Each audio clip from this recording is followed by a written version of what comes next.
कुछ तो गड़बड़ है। माँ बेटी में ज़रूर कुछ खिचड़ी पक रही है। सोनाली माँ बेटे की अजीब हरकतों से अंदाज़ा लगा रही थी, पर असल में उसे नहीं पता था कि माजरा क्या है। लेकिन सास और देवर के बीच हो रही कानाफूसी उसे किसी बिन बुलाए आने वाली मुसीबत का अंदेशा दे रही थी। उसकी लाख कोशिशों के बाद भी वो सच नहीं जान सकी और बात आई गई हो गई। एक दिन सोनाली के पति अमित काफ़ी परेशान नजर आ रहे थे।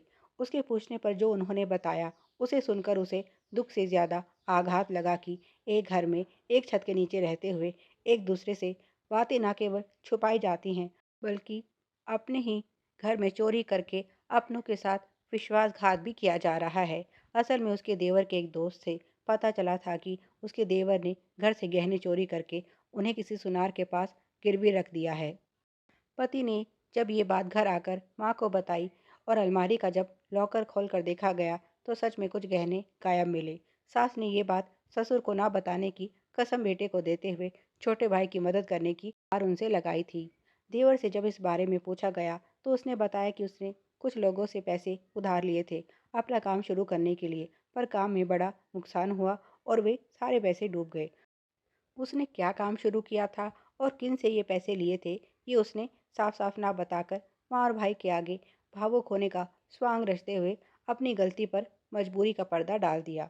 उसने कहा कि देनदार लगातार अपने पैसे मांग रहे थे। ऐसे में उसे जो सही लगा उसने वो किया। किसी को कुछ बताने की उसकी हिम्मत ना हुई। उसने सोचा था कि जल्दी ही वो उन गहनों को छुड़वा लेगा, लेकिन इससे पहले ही ये बात घर में पता चल गई और माफ़ी मांगकर वो एक और हो गया।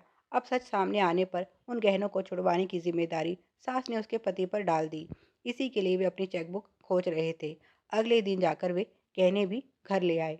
लेकिन जब सोनाली ने उन गहनों को देखा तो वो हैरान रह गई। ऐसा कैसे हो सकता है?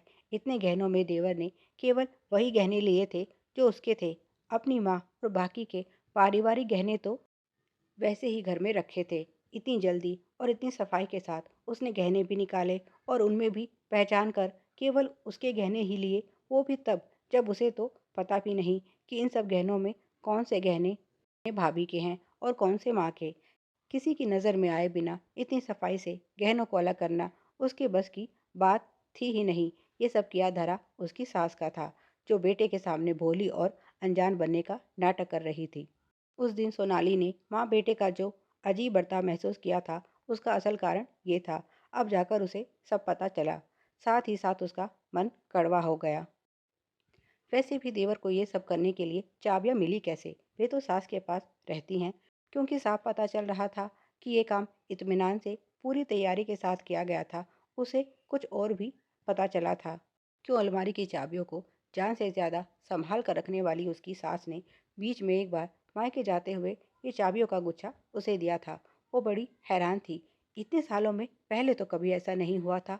चाबियां तो दूर, वे उसे अलमारी के पास भी फटकने नहीं देती थी और आज उसे चाबियां सौंप गई। अच्छा, तो ये प्लान था इन माँ बेटे का। इस घर में अगर किसी से उसकी सास हिचकती थी तो वे थे उसके ससुर। ऐसे में अगर उनको गहने गायब होने की भनक लग भी जाती तो वे सारा इल्ज़ाम बड़ी सफाई से उस पर डालकर साफ बच निकलती। इसलिए सोच समझकर उन्होंने केवल उसके गहने ही अलमारी से निकाले थे, ताकि कहीं भेद खुल भी जाए तो ये कहकर कि बहू के गहने थे, उसने निकाल कर अपने पास रख लिए या अपने घर भिजवा दिए। ये वो जाने, हमें उससे क्या। इस तरह कभी उनका सच सामने नहीं आता। अब जब सच सामने है तो भी किसी को उन पर ज़रा भी शक नहीं हुआ।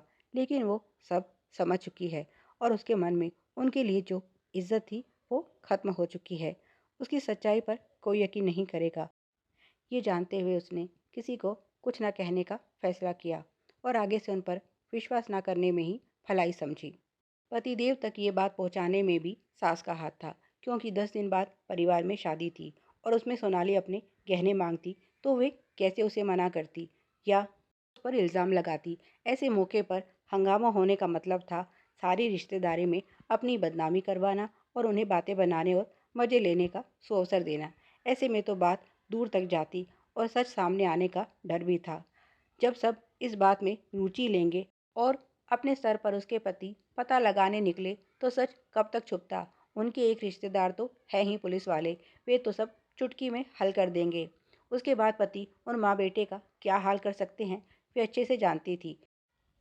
तो दूसरा पैतरा लगाकर बड़े बेटे को अपनी तरफ मिला लिया और अपना काम निकलवा लिया। अब अपने पाप धोने रोज मंदिर जाती हैं और गंगा जी में भी दोनों डुबकी मार आए हैं।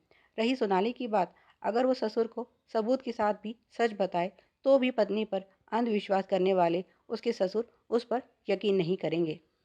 उनके सामने सारे दिन भजन करने वाली उनकी भोली भाली पत्नी ने उन्हें 5 लाख का चूना लगा दिया। ये बात तो वे मान ही नहीं सकते। वैसे आजकल उनका भजन ज्यादा ही बढ़ गया है, जिसे देखकर सोनाली की बाईं आंख फड़कने लगती है। लगता है फिर कोई राज बाहर आने वाला है। रही बात पाप धोने की, तो उसके लिए गंगा जी है ही। वैसे आप लोगों को क्या लगता है, गंगा जी में डुबकी मारने से सच में पाप धुल जाते हैं? अपनी राय कमेंट करके ज़रूर बताएं। ऐसी ही मज़ेदार कहानियों के लिए तेरी मेरी कहानियों को सब्सक्राइब करें। कहानी अच्छी लगी हो तो लाइक और शेयर करें। धन्यवाद।